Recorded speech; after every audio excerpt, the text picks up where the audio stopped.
Saya memberikan judul tema Firman-Mu pelita bagi hidup.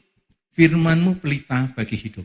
Kita membuka di dalam Mazmur 119 ayat 105. Mazmur 119 ayat 105. Mungkin ayat yang cukup Bapak Ibu kenal ya. Dan Bapak Ibu sudah hafal mungkin. Ayat yang cukup pendek tapi sangat berarti. Mazmur 119 ayat 105. 119 ayat 105 saya bacakan. Firman-Mu itu pelita bagi kakiku dan terang bagi jalanku. Sekali lagi, Firman-Mu itu pelita bagi kakiku dan terang bagi jalanku. Nah, Bapak Ibu Saudara, saya ingat pada waktu beberapa tahun yang lalu ketika saya masih SD. Saya kalau liburan itu saya suka pergi ke Malang Selatan, kebetulan ada bude saya di Malang Selatan. Jadi saya itu rindu kalau misalnya liburan itu saya pergi ke sana. Padahal pada waktu itu listrik belum masuk, saudara. Apalagi yang punya televisi itu ya sedikit. Dan kebetulan rumahnya jaraknya jauh-jauh, 200 meter baru rumah. Gitu. Nah kebetulan kalau tiap malam saya dan sepupu saya, anaknya bude itu suka kalau pergi nonton TV. Tapi nonton TV-nya masih rumah tetangganya kira-kira ya setengah kilo lebih lah. Nah karena gelap, nggak ada penerangan, jadi bawa senter. Jadi yang bawa satu itu di depan, bawa satu di depan. Kalau nggak bawa senter, bawa cempluk itu ya, lampu cempluk. Nah kalau misalnya di depan itu, nah jadi kita itu kalau mengikutin karena senter, kalau bawa senter kan cuma yang depan. Jadi kita, karena itulah saya yakin memang benar Firman-Mu itu pelita, itu kalau kita bawa senter yang depan saja lihat. Nah yang di belakang mengikutin. Kalau yang depan salah jalan ya pasti belakang salah jalan. Nah, itu karena begitu gelapnya, karena nggak ada penerangan. Nah, kalau nggak ada senter, saya nggak bisa membayangkan ya, betapa mungkin kalau ada lubang gitu jatuh semua, babras kabeh karena jalannya itu saya naik turun gitu, naik turun. Nah, saudara-saudara, itulah sebenarnya memang penting. Firman itu saya dapat bayangkan sama seperti senter ketika kita ada dalam kegelapan. Tanpa firman Tuhan, maka saya yakin kaki kita itu selalu terantuk. Kaki kita itu selalu tersandung. Makanya hidup orang kalau jauh dari firman Tuhan itu seringkali hatinya itu sering kesandung-sandung. Hidupnya terus kesandung-sandung ya. Baper terus mungkin. Nah karena orang yang tidak memiliki firman, hidupnya itu ada dalam kegelapan karena tidak ada terang. Nah saudara-saudara ada gambar selanjutnya ya, bisa klik gambar selanjutnya. Nah, saya ingat ketika kita membeli drum elektrik ini terpisah-pisah, saudara, terpisah-pisah. Ya, karena kotak kecil terpisah-pisah. Saya juga waktu itu sama dengan Rizal waktu membeli awalnya itu bingung. Ini gimana saya masangnya? Wah, saya ingat kemudian, ada buku panduannya.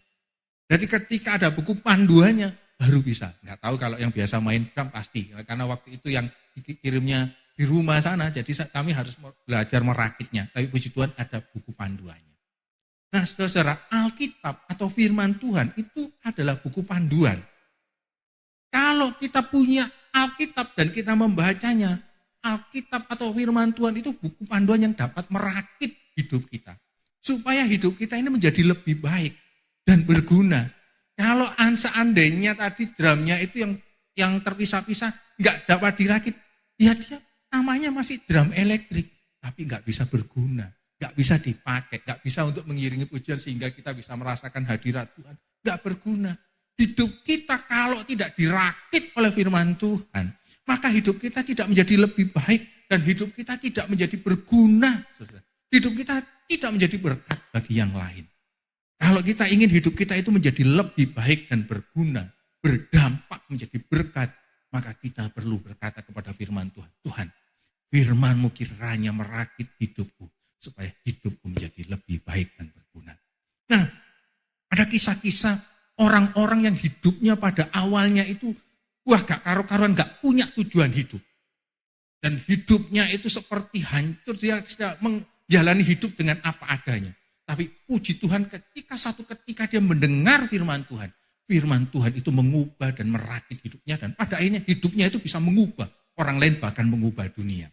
Nah, gambar selanjutnya yaitu, saudara, Kalau kita zaman beberapa waktu yang lalu sangat kenal, ya bukan sangat kenal, tahu dengan Billy Graham.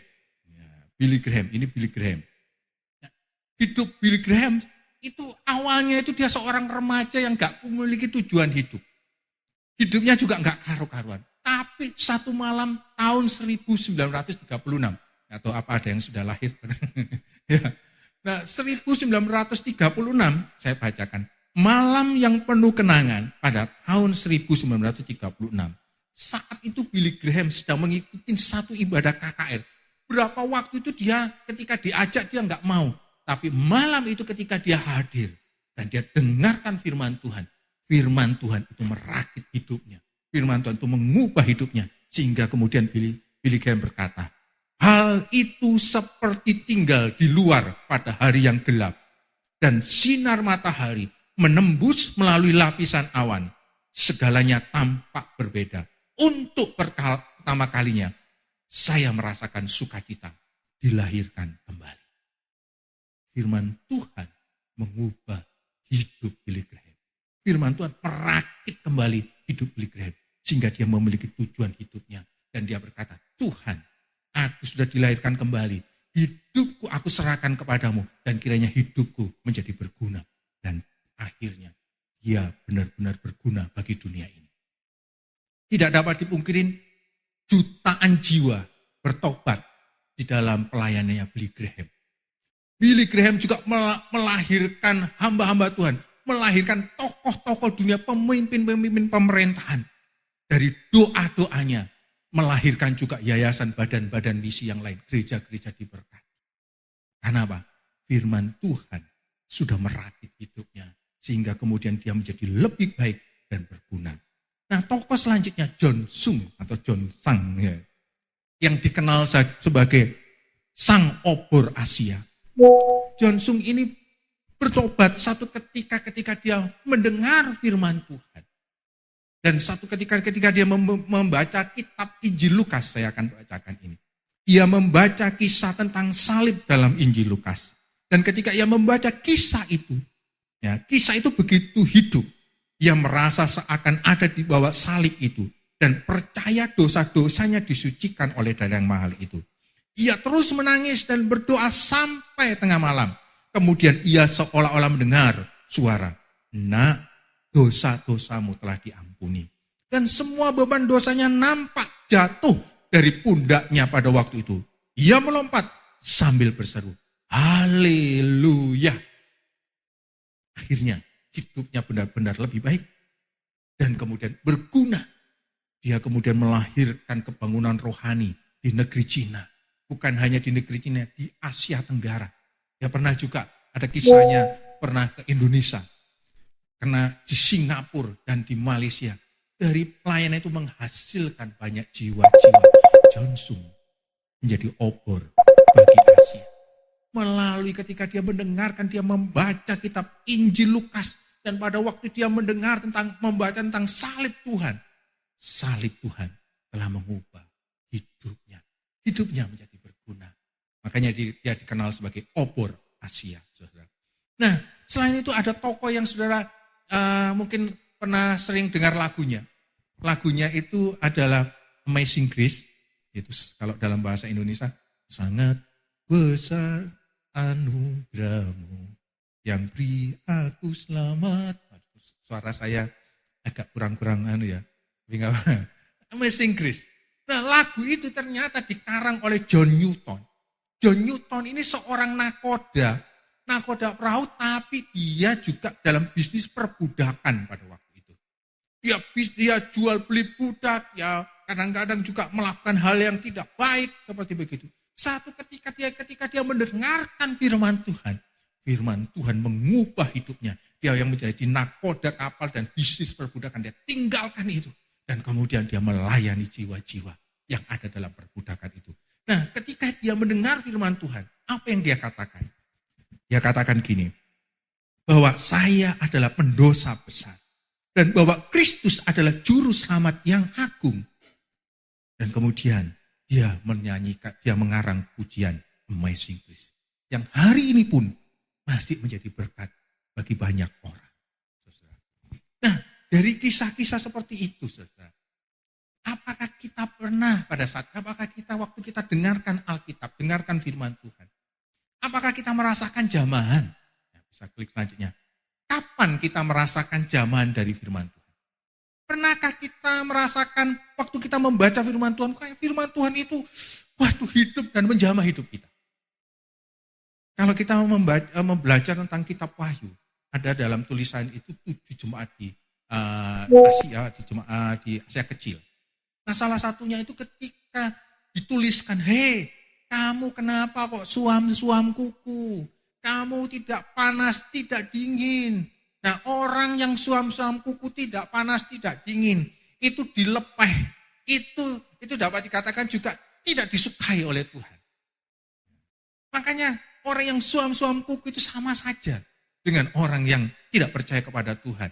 Nah, oleh karena itu kemudian dijelaskan, mari kamu bangkit.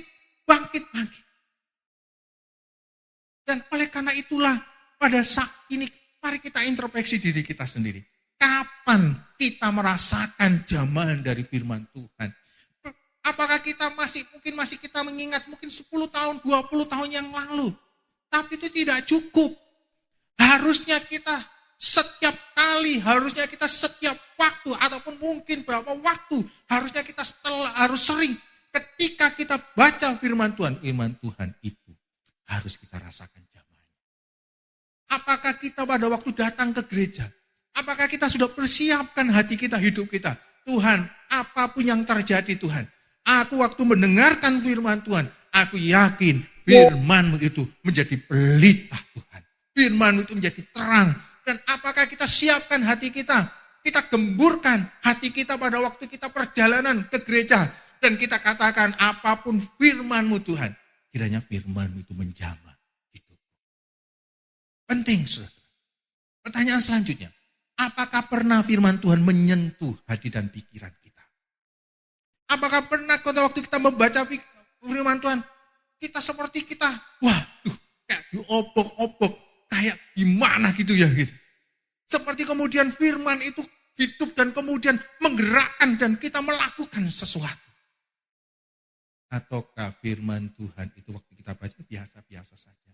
Istilah sekarang itu nggak ada chemistry-nya kita dengan firman Tuhan. Ya biasa saja. Hati-hati. Kitab Ibrani sering dikatakan. Pada hari ini, kata hari ini setiap waktu. Ya. Kalau dalam bahasa Yunani setiap terus menerus. Pada hari ini, bila engkau mendengar suara, jangan keraskan hati. Kenapa? Pada waktu kita merasakan zaman Tuhan, firman Tuhan itu kemudian menyentuh hati dan pikiran kita. Kita mendapatkan rest, kata rest itu ketenangan daripada Tuhan. Kita mendapatkan zaman Tuhan, kita mendapatkan sentuhan Tuhan. Dan pada waktu hati kita, hidup kita, pikiran kita chemistry dengan firman Tuhan. Maka firman Tuhan itu sanggup memulihkan hidup kita. Tapi bila kita tidak ada chemistry dengan firman Tuhan, sama aja kita membaca Alkitab, saya membaca firman Tuhan, saya dengarkan khotbah, nggak ada apa-apanya. Hati-hati.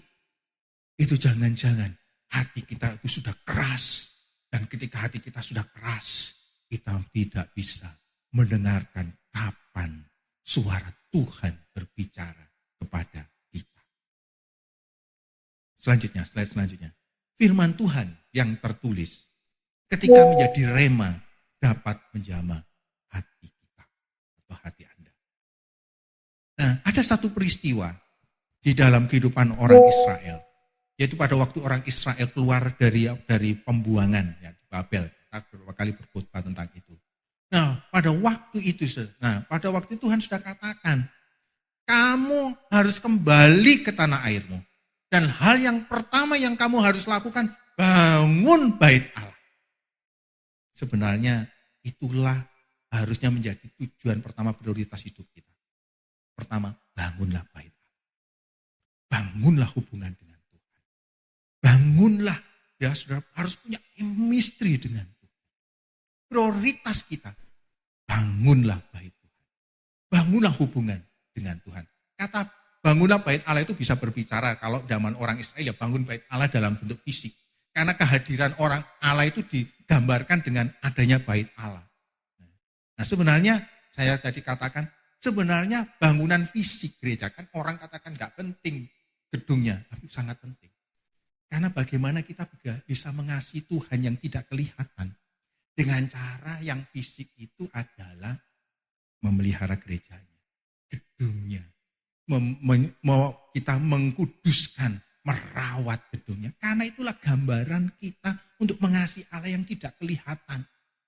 Kan orang kan perlu bukti. Dan Tuhan juga pernah katakan di dalam kitab Yohanes, bagaimana kamu mengasihi aku yang tidak kelihatan.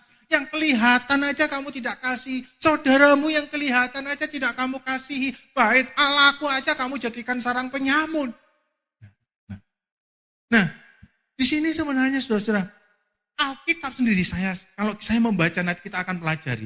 Sebenarnya orang yang mengasihi firman Tuhan, orang yang disentuh oleh firman Tuhan, pasti mengasihi gereja Tuhan.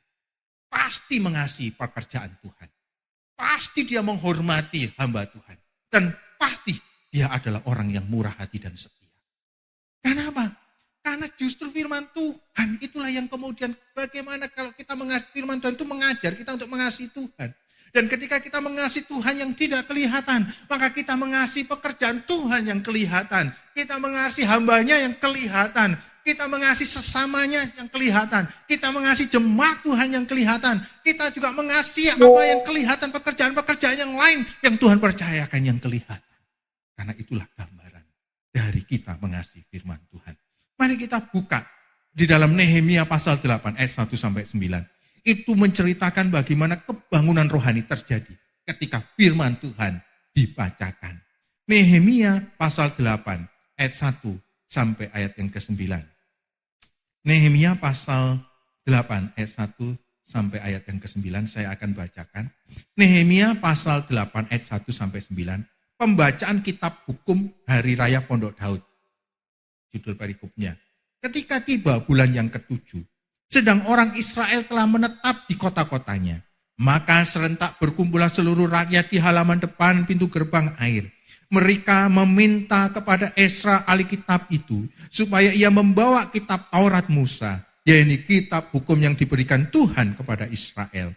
Lalu pada hari pertama bulan yang ke-7 itu, Imam Esra membawa kitab Taurat itu ke hadapan jemaah, yaitu baik laki-laki maupun perempuan, dan setiap orang yang dapat mendengar dan mengerti.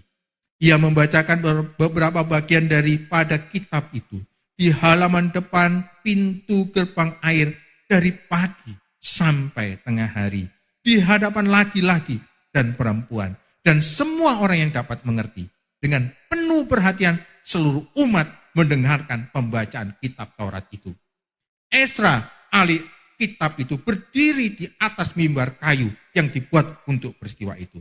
Di sisi sebelah kanannya berdiri Matika, Sema, Anaya, Uria, Hilkia, dan Maaseya.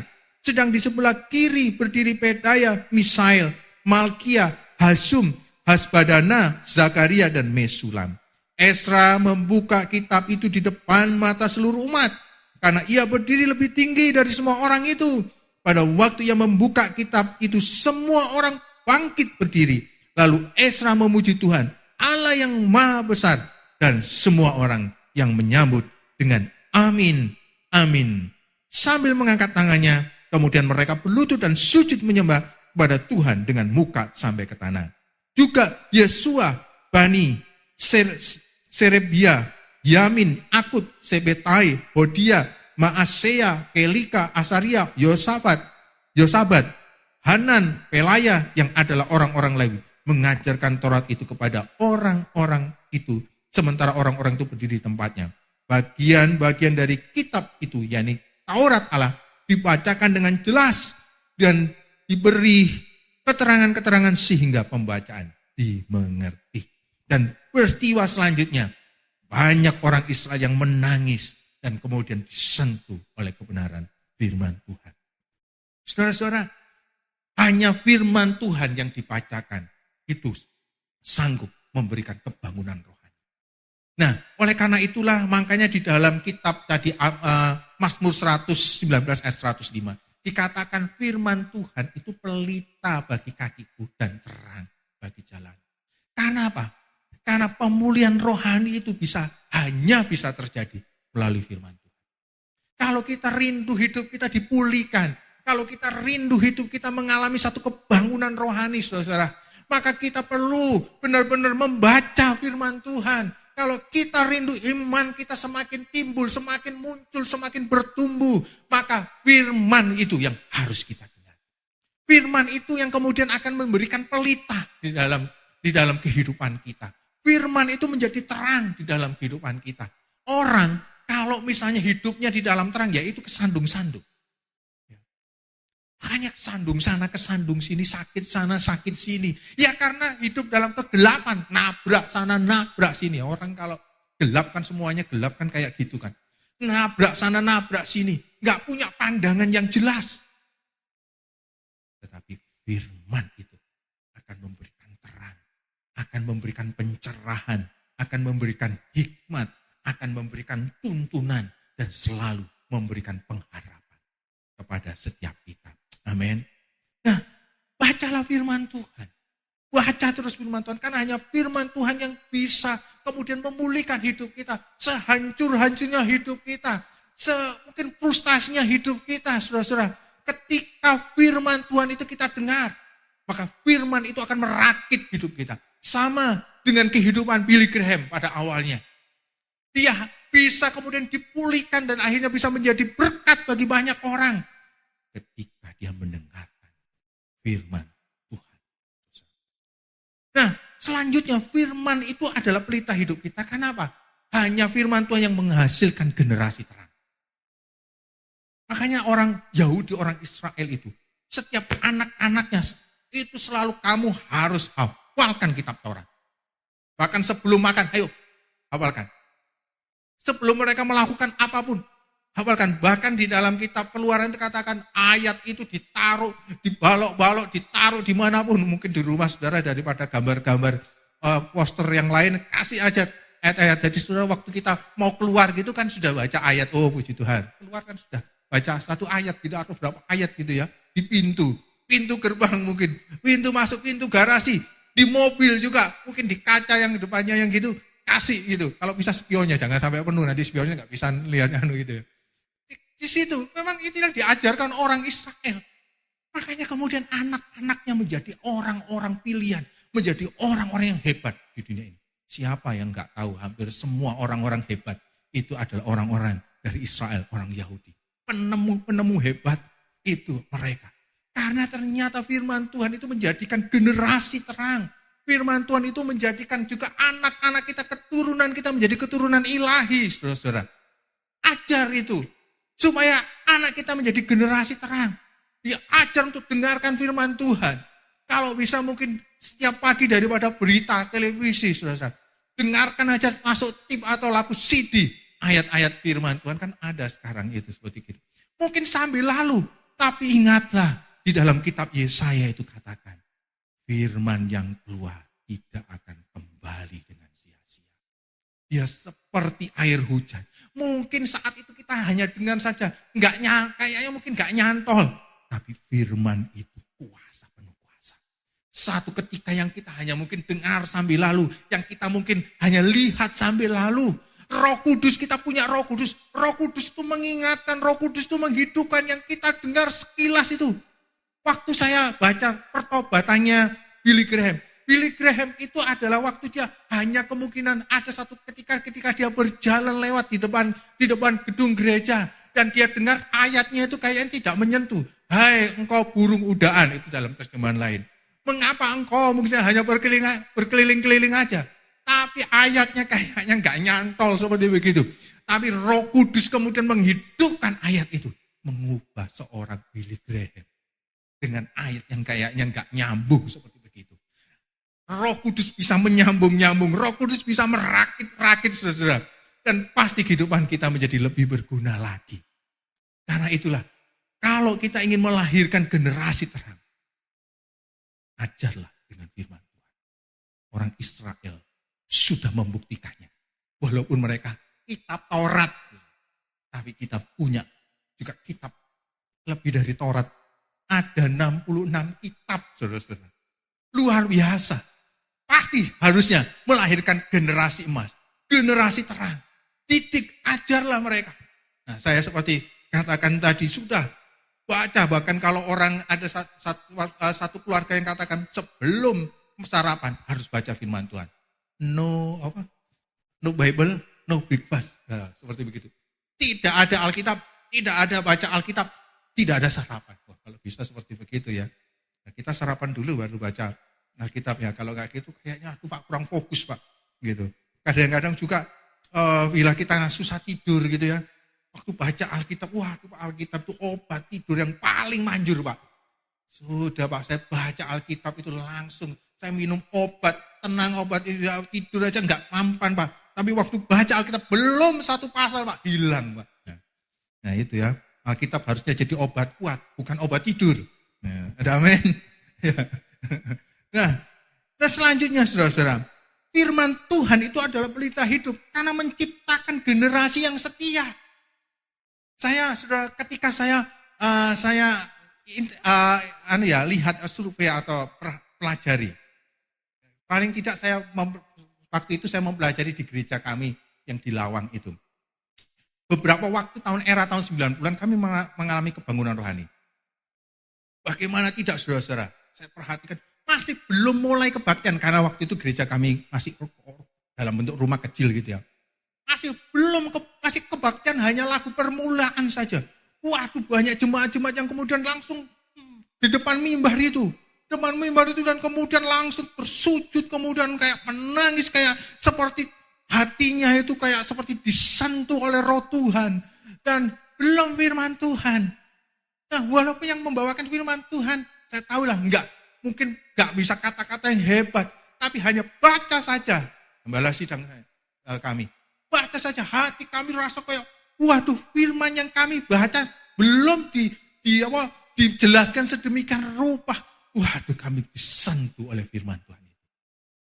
Dan ternyata ketika saya memperhatikan, orang-orang yang mengalami sentuhan firman Tuhan, itu ternyata adalah orang-orang yang setia, bahkan setia melayani. Dan saya perhatikan orang-orang yang setia mendukung pelayanan ya di gereja kami di Lawang itu. Saya lihat adalah orang-orang yang mengalami sentuhan itu.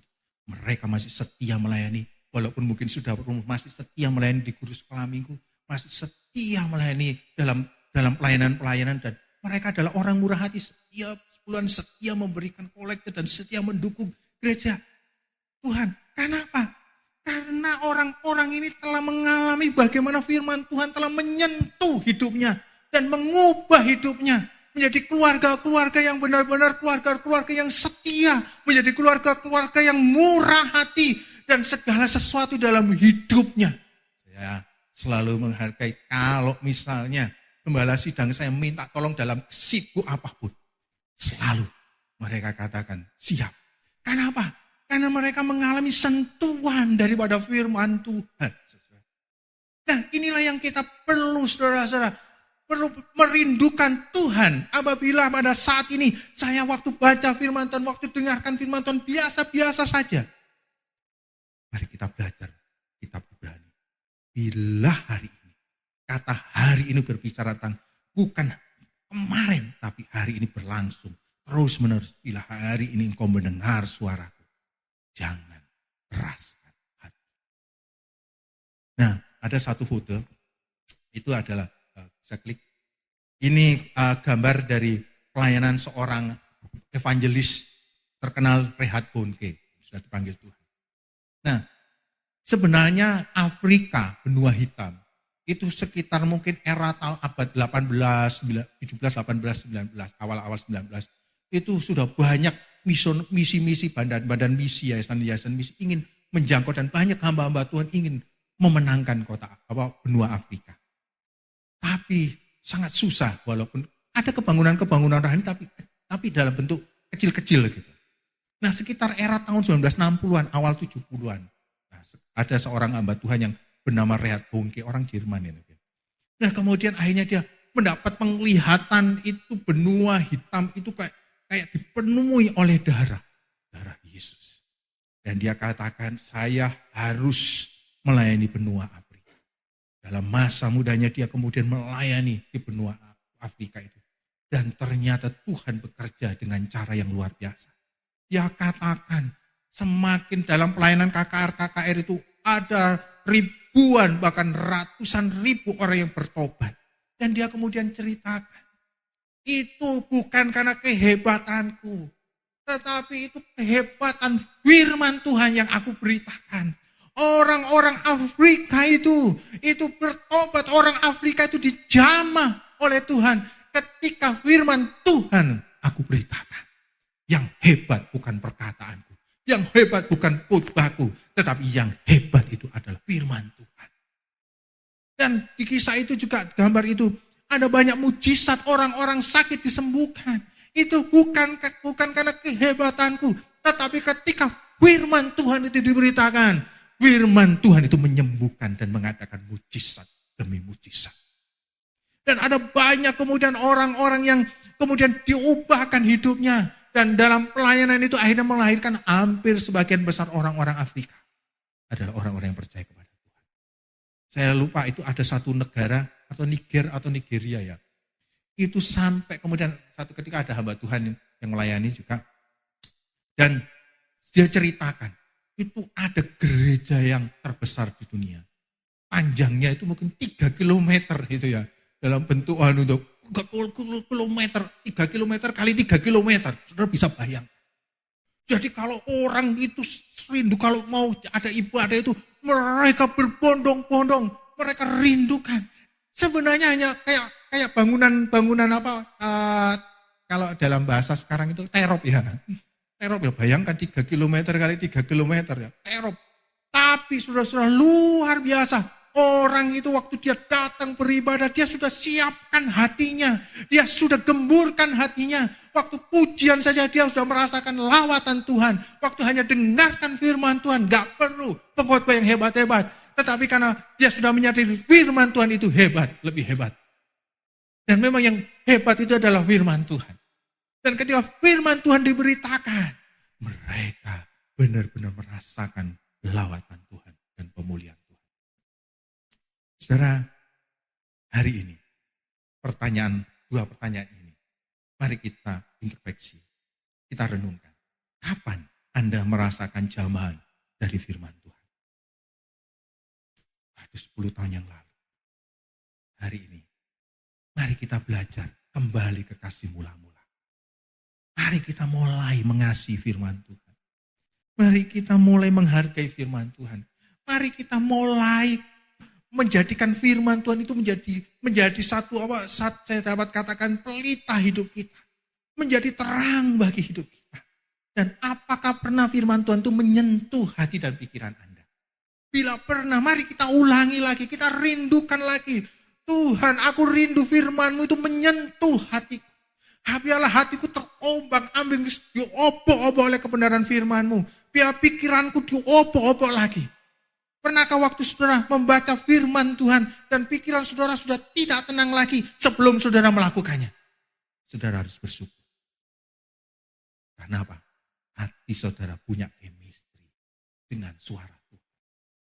Dan saat hidup saudara sepertinya tidak tenang sebelum saudara melakukan kebenaran firman Tuhan, sebelum saudara membaca firman Tuhan, sebelum saudara melakukan sesuai dengan firman Tuhan. Saudara bersyukurlah. Di situ roh saudara sudah mengalami kelembutan. Dan hari ini mari kita akan belajar akan hal itu. Dan kiranya firman itu yang tertulis ini menjadi rema. Kita rindukan Tuhan. Firman-Mu menjadi rema. Firman-Mu itu menjadi hidup. Kita tidak hanya memiliki firman yang tertulis saja. Kita memiliki firman yang hidup. Karena roh Tuhan ada di dalam diri kita. Roh Tuhan yang menghidupkan. Kalau kita nggak pernah merasakan firman yang hidup, berarti kita perlu menilik. Apakah roh Tuhan mulai menjauhi diri saya? Apakah saya tidak peka lagi terhadap roh Tuhan? Kalau roh Tuhan menjauh daripada kita, sama seperti Saul, peristiwa Saul. Ketika roh Tuhan menjauhi dia, Saul hidupnya penuh dengan ketakutan. Saul hidupnya dipenuhi dengan kuasa jahat. Hidupnya tidak tenang, hidupnya menjadi stres. Dia menjadi stres. Makanya dia kemudian panggil Daud, supaya Daud mau nyanyikan pujian. Dan ketika Daud menyanyikan pujian, stresnya hilang, kekhawatirannya hilang, ketakutannya hilang, fobia-fobia yang lain hilang. Jangan sampai seperti itu. Mari kita hargai selagi kita punya firman Tuhan. Kita katakan, Tuhan, firman-Mu kiranya berbicara dan menyentuh dalam hidupku. Amin. Mari kita renungkan kebenaran firman Tuhan.